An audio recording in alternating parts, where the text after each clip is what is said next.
இதுதான் எங்க rest house. விடுமுறை நாட்கள்ல இங்க வந்து தங்குவோம். உள்ளவா அம்மா அறிமுகப்படுத்தி வைக்கிறேன். மாமியாரு மருமகளும் முதல்ல சந்திக்க போறோமா? மோதிக்காம இருந்தா சார். அது உங்க அம்மா நடந்துக்கிறத பொறுத்து இருக்கு.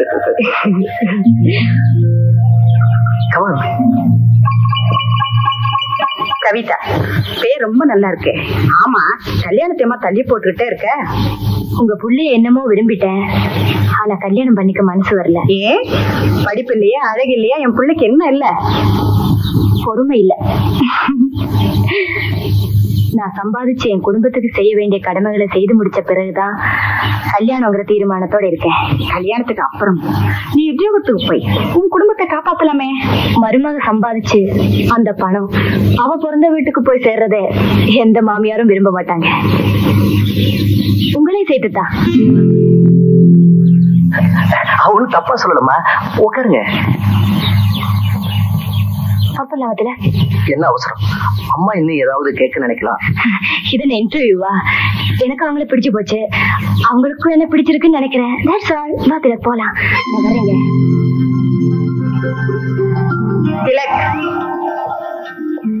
என்னப்பா இது?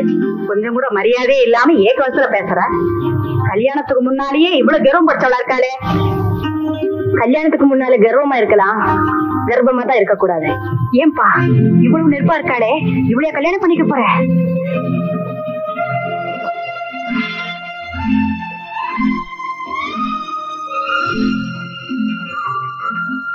அம்மா கிட்ட வார்த்தைகள் இப்படிதான் நெருப்பா கொட்டணுமா? கூட பிறந்த குணம் எப்படி போகும்? குணத்தை மாத்திக்க முயற்சி பண்ணணும்.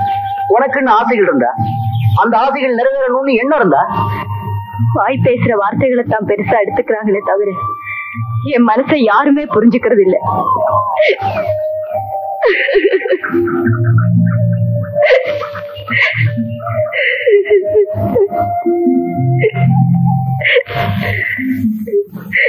உன் மனசத்தான் புரிஞ்சுக்க முடியல. இந்த கண்கள்ல என்னதான் இருக்குன்னு அதையாவது தெரிஞ்சுக்க முயற்சி பண்றேன்.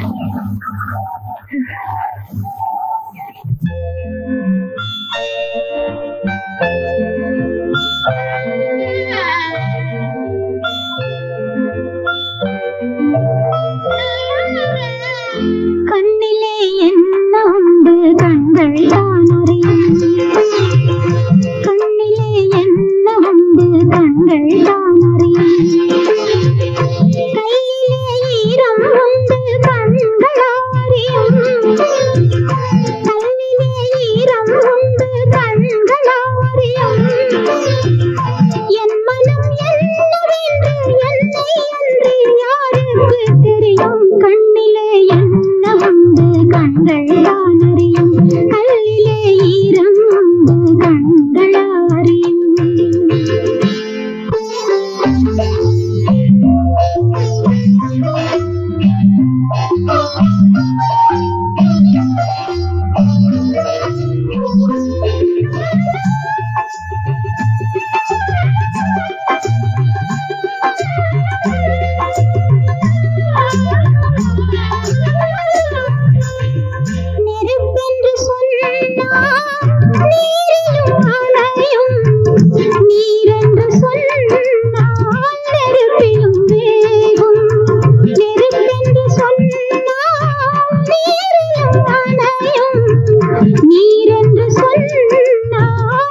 அதுக்குள்ள தூங்கியாச்சாக்கும். சொத்த திங்க வேண்டியது தூங்க வேண்டியது. கதவு தர ஸ்டூபிட்.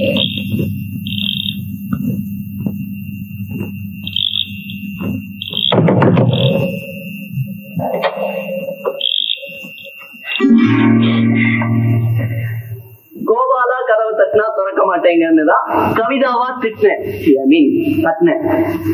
விகட கச்சேரிக்கு சான்ஸ் கேட்டு அம்பத்தூர் வரணும் போனேன். நடந்தே வரேன். இனிமே இந்த மாதிரி நேரம் கட்ட நேரத்துல எல்லாம் வந்து கதவு தட்டாதீங்க. இது ஏன் வீடு. எப்ப வேணா வருவேன் போவேன். யாராவது எதிர்த்து பேசினா எரிமலையா கக்குவேன். கேள்வி கேட்டா கல்தா கொடுப்பேன். நான் யாரு? கவிதா. கவி.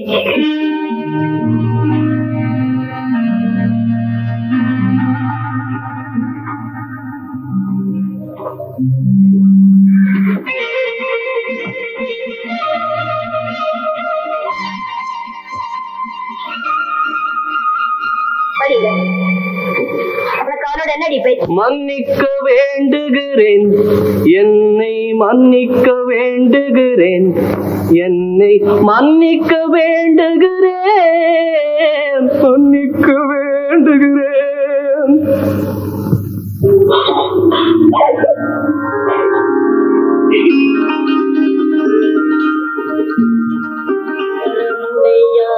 எமையுடையாய் விடிந்ததும் பூங்கள இணை மலர் வெற்றி வேகமுடையாய் எமையுடையாய் விடிந்ததும் பூங்கள இணை மலர். என்னம்மா வேணும்? 2 நாளாவே உன்னை பார்த்து பேசணும். என்ன சொல்லு. கோச்சிக்க மாட்டேன்னு சொல்றேன்.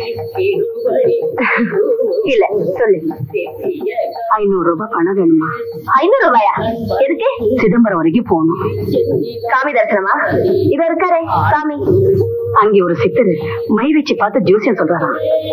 50 பைசா கொடுத்தா பணங்கள் பார்க்கலே கேட்கலாமே அதே ஜோசியத்தை. இல்லம்மா, இது காணாம போனவங்க இருக்கிற இடத்த கரெக்டா பார்த்து சொல்லிட்டு வரான். ஓஹோ புரியுது. காணாம போன அப்பா எங்க இருக்கான்னு தெரிஞ்சுக்கவா? ஆமாம்மா, எனக்கு நம்பிக்கை இருக்கு. மந்திரிச்சு சக்கரம் போட்டு பார்த்தா உங்க அப்பா திரும்பி வந்துடுவார். அதுக்கு 500 ரூபாய் செலவழிச்சு மந்திரம் போடணுமா? 500 ரூபாய் கையில இருக்கிறதா 50 ரூபாய்க்கு விளம்பரம் போட எங்க அப்பா ஓடி வந்துடுவாரு. கூடவே ஒரு சைஃபரை சேர்த்தா ஒரு அப்பா என்ன 10 அப்பா வீட்டு வாசல வந்துப்பா. சிவா, ஏண்டி இப்படி விஷமா கக்குற? என்ன பொறுத்த வரைக்கும் எங்க அப்பா செத்து 8 வருஷம் ஆச்சு. பொறுப்பு இல்லாம விட்டுட்டு ஓடி போனவரே வேற எப்படி சொல்றது? போமா போ.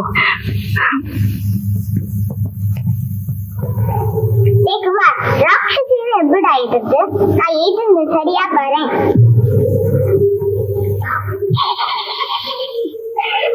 கவிதா ஒரு ராட்சசி. ராட்சசி இல்ல நித்தம்மா, ராட்சசி.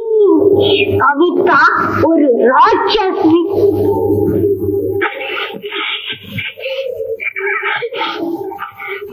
நான் சொல்லல, சத்தியமா நான் சொல்லல. நீங்க சொல்லிருக்க மாட்டீங்க. பெரிய வார்த்தை பெரியவங்க தான் சொல்லிருக்கணும். என்னை பத்தி கீழே பெரிய விமர்சனம் நடந்திருக்குன்னு புரியுது. சரி சரி ஸ்லேட்டை கொண்டா. என்னத்தான் திருத்திக்க முடியல, இதையாவது திருத்தி கொடுக்குறேன்.